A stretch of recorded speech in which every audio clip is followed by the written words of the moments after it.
I've built a lot of space stations in Kerbal Space Program over the years, and so far I've only made one in Kerbal Space Program 2, mostly due to the fact that docking stuff together is a bit of a challenge in this game, but then I thought, wait a second, while thermal effects and heating aren't a thing in the game, wouldn't now be the perfect opportunity to build a sun station in KSP 2? So that's what we're going to do in today's video, which was sponsored by Incogni. More on them a little bit later on, but first, let's just address the build process on screen. I'm first of all designing the station as one big monolithic structure, and then, well, actually, I intend on launching this thing as one big monolithic structure because in KSP2, docking port joints are really wobbly and not very reliable and rather prone to Kraken attacks, and this thing needs to be transported all the way to low solar orbit, and I didn't really fancy using a tug vessel to move a multi-launched orbital assembled jelly vessel for obvious reasons. Also, by building the space station as one monolithic unit, I can use loads of struts that will be there for the duration of the mission. If I docked bits together in orbit, they wouldn't have struts. And in Kerbal Space Program 2, struts are very necessary for basically everything.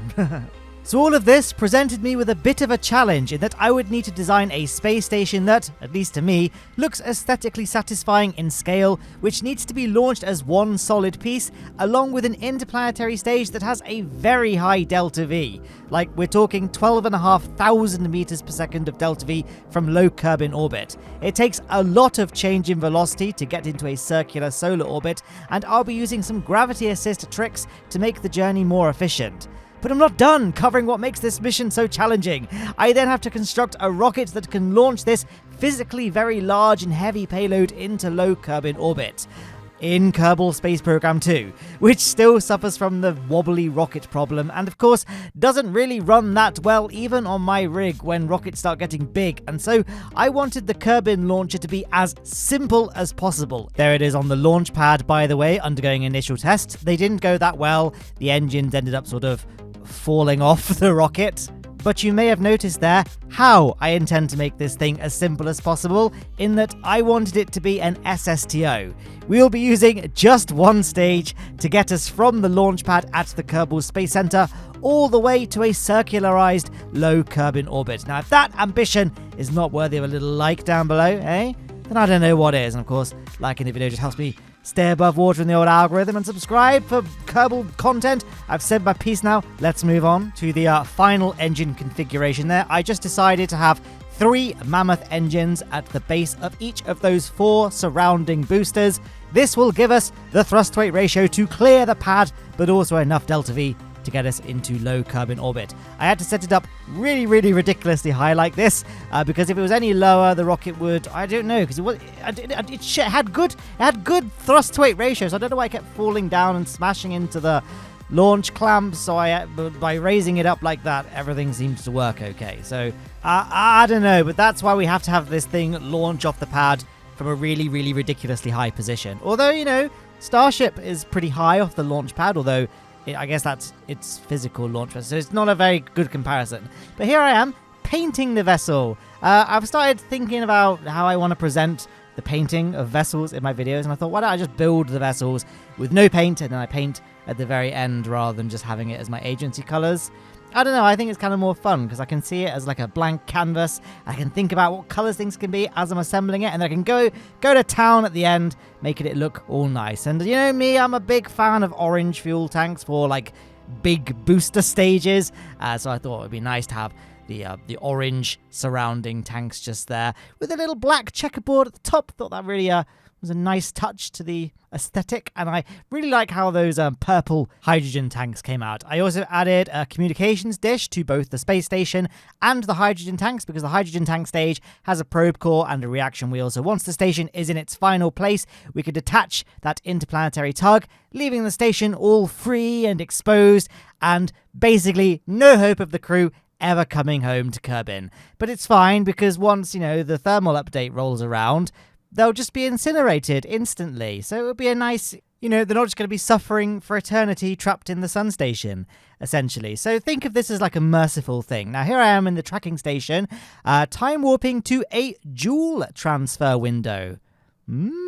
Interesting. A Joule transfer window, if you don't know, if you draw a line from Kerbin to the sun to Joule, the angle that line forms at the sun should be around 101 degrees, I think it is. But with Joule, it doesn't really matter a great deal because Joule has such a massive gravity well that you don't have to be all that accurate when it comes to, picking your transfer window and lining things up accordingly. But here we are on the launch pad.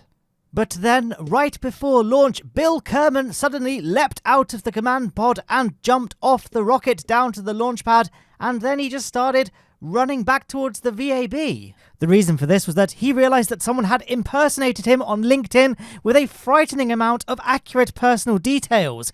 Clearly, some ne'er-do-wells have created a shadow profile of him for nefarious purposes. If only he'd used Incogni, sponsor of today's video and a powerful tool that helps you reclaim control over your personal data online and keep it safe from data brokers and trackers. Incogni is here to tackle the unnerving amount of information about you online.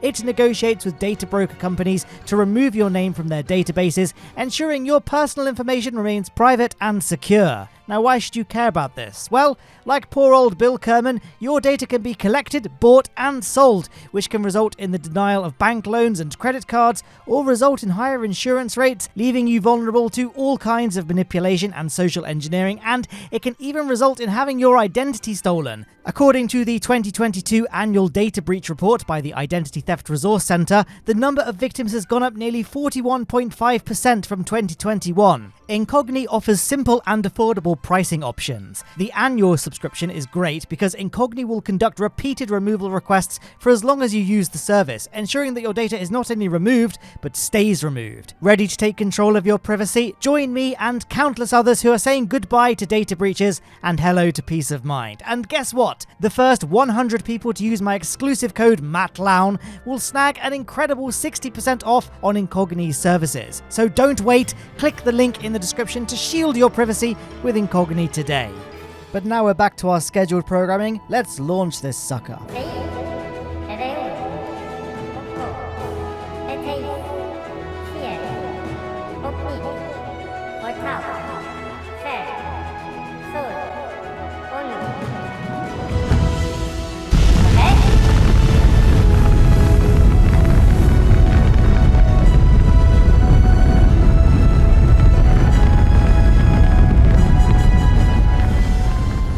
Yeah, I thought I'd just let that play out, without my commentary, because I haven't launched with the Kerbal Space Program 2 music and the little countdown for a while. I got a little bit nostalgic, back in February when I first played this game in Amsterdam. I heard the countdown for the first time, and I've not really heard it since. That was nice. I enjoyed that. I have now sped the footage up. What you're watching is about 3 times faster than real-time speed. Obviously, when it first launched, it was playing at normal speed to kind of get a sense of my suffering launching this thing at the choppy frame rate that I was dealing with. And yeah, it was a little bit sketchy launching this thing because as you can see, it's just constantly rotating as we ascend. So it's a bit tricky trying to get this thing to point in the right direction on the nav ball because obviously the button I needed to press on the keyboard to point it in the way I wanted it to was constantly changing from like S to A to W to D. So yeah, that was kind of a challenge. Luckily it wasn't too difficult because again, the game was running quite choppily and slowly, so I had lots of time to react to movement in the ship. But it's not actually that wobbly. I think it's because I'm using an ungodly amount of struts, but also I've strutted all the parts of every single stack together. So all those, those 4 side boosters, they're all strapped to each other and to the central payload. So I think it was just enough struts to maintain some semblance of stability and non-wobbliness that could get us to orbit. So maybe I've now figured out how to launch payloads that don't wobble too much. Hopefully this is a sign that I can start doing slightly more ambitious missions in Kerbal Space Program 2 that aren't just MUN missions. I think for me, it's still like I'm scared of docking things. So, I think I'm going to start doing more big missions. It's going to be a lot of not single stage, but like direct ascent stuff. I guess Duna and, MUN and Minmus are fairly low stakes destinations, so I can do Apollo style in that if it all goes wrong, I need to restart it. It's not half my day gone. But the same can't really be said for stuff like Tylo and Eve. I guess direct ascent to Tylo, It probably is possible, and in fact, now that I think about it, I have indeed done direct ascent Tylo missions in KSP1, so yeah, maybe. I'm now just wandering off and thinking about things to do, which is not really the thing to talk about in this video, although there's not really much to talk about at the moment because I'm still ascending into low Kerbal orbit, which, you know, I think I've got like over 700 videos of Kerbal Space Program at this point, most of which will involve me going to, you know, from the ground to low Kerbal orbit. So, you guys can hopefully understand that it's quite difficult for me to continue thinking of things to talk about that are new. And I've been doing it for so long.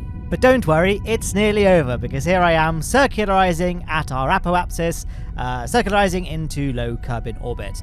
I will be leaving some space junk, but it's okay, because orbital decay now exists in Kerbal Space Program, albeit unintentionally. So these boosters will just, you know, fall out of orbit at some point, and it's all fine, not left any debris. And in fact, I will be destroying them in the tracking station, because for the life of me, I couldn't seem to create a maneuver node for, you know, our space station / interplanetary vessel. We're going to go ahead and, well, actually, I'm going to extend the antenna, first of all, because I'm playing with ComNet enabled, and then we're going to go ahead and set Joule as our target. Remember how we launched at a Joule transfer window, and then we can go ahead and attempt to make a maneuver node to get to Joule. And I couldn't click on my orbit line. I didn't know why. So maybe I was thinking, oh, maybe the orbit line of the debris that I just deployed is conflicting on the map screen and the game's getting confused. So why don't we just destroy them and then go back? And oh, it's because we don't have an orbital line. We've got that glitch again where the game has assigned my vessel to having a landed state rather than an orbiting state. I thought this was fixed in a patch. I guess it wasn't. So I made a quick save titled Sun Station Orbit Broken. I then opened the quick save in Notepad. Press Ctrl F to the word situation found with the Sun Station, and it said, yep, situation landed. So we can just go ahead and change that situation to say orbiting, and hopefully that fixes things. Let's have a little look. Will it work? Oh, the suspense, it's killing me, even though this is a post-recording commentary, so I know exactly what happens. Yes, it was all fine. Your boy Hacker Man has done it once again. We fixed it. I thought I'd make another quick save just in case, and we could carry on with the mission. And that, of course, means picking up right where we left off, creating a maneuver node to get us to Joule. I still haven't explained the mystery. Why are we going to Joule? Well, basically, I want to get into a reasonably low solar orbit. I was aiming for within 2 million kilometers. Like, I wanted just under 2 million kilometers for both my apoapsis and periapsis. Now, to lower your perihelion, it takes a lot of effort from Kerbin's level, but the further away from the sun you are, the less delta V it takes to lower your periapsis. So, we're going to fly out all the way to Joule. This not only gets us far away from the sun to give us that increased efficiency for lowering our periapsis, but at the same time we could also use Joule's gravity to help us out a little bit and get a gravity assist from the big green planet, further lowering our periapsis. But as my ship was orienting into the position required to execute the maneuver node, I noticed one of the solar panels had come off, one of my solar arrays. And I was like, oh no, so I loaded a quick save, but it didn't do anything. So I guess this is one of those things I find where once a part has fallen off the rocket in Kerbal Space Program 2, oftentimes when you load a previous quick save, it falls off again. I don't know if I just loaded a quick save that was too recent and I should have loaded a previous one, but I was like, you know what? It's fine. We've got lots of solar panels, and let's be honest, we're going to be very close to the sun. We don't really need this many solar panels for, this space station. So it's fine. We will just press on with that one missing solar panel. And hey, it means there's like one less panel blocking the upper space station from that beautiful sunshine, so the Kerbals can get their tans whilst they're on board. But here I am, coming up to executing our first big burn that's going to get us to Joule. And I love the swivel engine, guys. Swivel engine for life. Friendship ended with KSP1 Nerva. Swivel is my best friend now. It's got such good thrust-to-weight ratio for how efficient it is, which is good, actually, because as you can see, I'm not using Time Warp. For all of the big burns in this video, I don't use Time Warp because Time Warp just kept on messing everything up, and basically I wouldn't move. when I was time warping, which is not ideal because I was still burning fuel whilst making no changes to my velocity. So for each of these big burns, I just had to do it in real time. I've been playing a bit of Sonic Advance 3. I got like a Game Boy Advance with a modded screen, so it's like a nice backlit screen on the original Game Boy Advance, the best Game Boy. Don't at me. In fact, actually, maybe the SP AGS 101. Getting sidetracked, aren't we? So yeah, I had that on my desk anyway, so during the big burns, I could pick it up and smash out some Route 101 levels. Who remembers that played Sonic Advance 3? All 5 of you in the comments. Great game, very good game. So I was playing that during the big burns. I mean, that burn admittedly wasn't that long. I think it was like just over 8 minutes, I want to say. I don't quite remember now, and I don't care to rewind the footage to check. But then, the big burn that I'm going to be doing in this video, which is going to be the burn that I do at periapsis in, solar orbit to lower my apoapsis to get a nice circularized orbit around the sun. That burn took like 25 minutes. And so I was just like sitting on my Game Boy, just intermittently flicking my eyes up at the screen, making sure that yes, we are still on track to get a nice circular orbit around the sun, and and it was all fine basically. But that's how I was able to stay sane. Reminds me of the days when I was playing KSP 1 back in like 2014, when I had a really rubbish second-hand laptop that could barely run the game, and I had a GameCube connected to a TV on my desk, and I would just play my GameCube whilst KSP was running at 1 FPS, launching my very poorly designed Evelander or whatever it was that it was launching. I think I got a clip actually from back in the day that I filmed. Let's see if maybe I can put that on screen right now whilst nothing is happening here.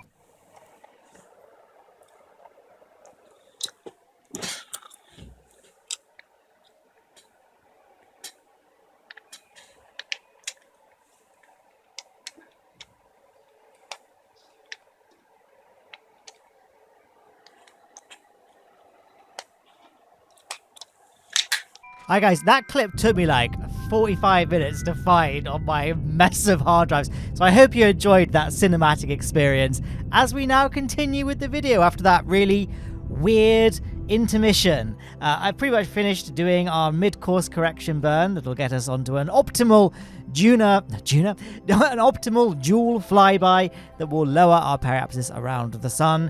And what we'll be doing is performing a burn whilst in Joule's sphere of influence to lower our periapsis to just below that 2 million kilometer mark. In KSP 1, 2 million kilometers, I think. I know this number is relevant for a reason that I can't remember now. Sorry. But I think 2 million kilometers was about as low as you could go to the sun before heating started to become an issue. So that's why I decided to aim. And also, it's diminishing returns when it comes to delta V. The lower you go, the exponentially greater amount of delta V you require. And an orbit of around 2 million kilometers above the sun is kind of in that sweet spot where it doesn't take that much delta V to get there. I mean, it still takes like 12,000 meters per second delta V when you include, going to Joule, but it's fine. But then to lower it to like 1 million kilometers, that's a huge increase in the required fuel needed. I don't know exactly what it is. I didn't do any calculations, but it's trust me, bro, it's a lot more. So anyway, we have done pretty much everything we need to do aside from that final burn. I attempted to do the final burn using time warp, but it didn't work. So then I had to do a quick save and a quick load. Well, I had to just quick load a quick save and do it again without the time warp. But as you know now from that very extended subject in this video, I had my Game Boy, which harkened back to the days where I had my GameCube recording stuff in Kerbal Space Program. And I still used the GameCube all the way up until like the beginning of 2016. That's when I built my very first PC. It was a 980 Ti, an i7, it began with 5. We had 6 cores, and it ended with a K. I don't remember exactly what it was. I did a video back in the day.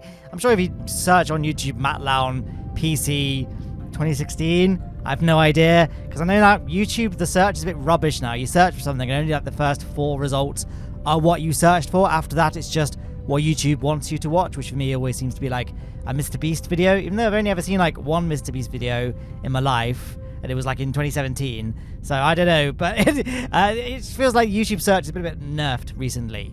Now, as you can see, we are doing the big burn to get ourselves on a circular low sun orbit. I guess, I don't know if it is low solar orbit. I don't know what the height is required to get a, the low solar orbit situation in Kerbal Space Program. Irrelevant in KSP2 because there's no science, so there is no distinction in low solar orbit versus high solar orbit yet. But regardless, it's a big old burn. Like I say, it took about 23 minutes for me. For you guys, won't take any time at all because I was playing it back at about 32 times faster than real-time speed, thanks to the power of video editing. I'm using Vegas Pro 18 now, which can speed up to 32 times faster than normal time speed. And I know everyone makes fun of me for using Vegas Pro still in the current year, but like it's just always done everything I need it to. So I've never felt the need to switch, but yeah, that's a little thing there. Now I noticed it's kind of a bit rubbish, right? Because I can't see anything, like when you look at the sun, because it's so glowy. But we'll address that in a second. First things first, you may have seen I detached our nuclear, well, not nuclear, like hydrogen, well, I guess nuclear, our hydrogen-powered stage, get it away from the station. And, yeah, then we can cut back once I've got it flown away. Oh, there we go. Paige is now nagging us. We can switch to the sun station. And, whoop. There we are. I thought it'd be a faster transition than that, hence why I stopped my commentary. But now, of course, we can get to the really exciting part, which is orienting the thing towards the absolutely blinding Kerbal below us and extending our solar panels. Obviously, we are now sans not only Bill Kerman, but also one of our giant solar arrays. But there they are. So now we should now be generating sufficient power to power this space station. As you can see, there's a little observation deck pointing straight at the sun. So Kerbals can get a nice roasting looking at the sun. It's a real shame that we don't have IVA view yet in KSP2, so I can't show you what the view out of that what's it called, cupola module is. But it's nice to dream, isn't it? Now I was messing around with my graphics settings just then to see if I could just turn down the bloom of the sun. Maybe if I set everything onto low, it gets rid of the bloom, but I couldn't get rid of it with any sort of graphical settings. But no matter how hard I tried, I just could not get rid of the glowiness of the sun. I mean, I guess it's not really a criticism of the game I'm making here. The sun would look like this if you were here in real life. It's just a shame from kind of a video perspective because I can't show you the sun.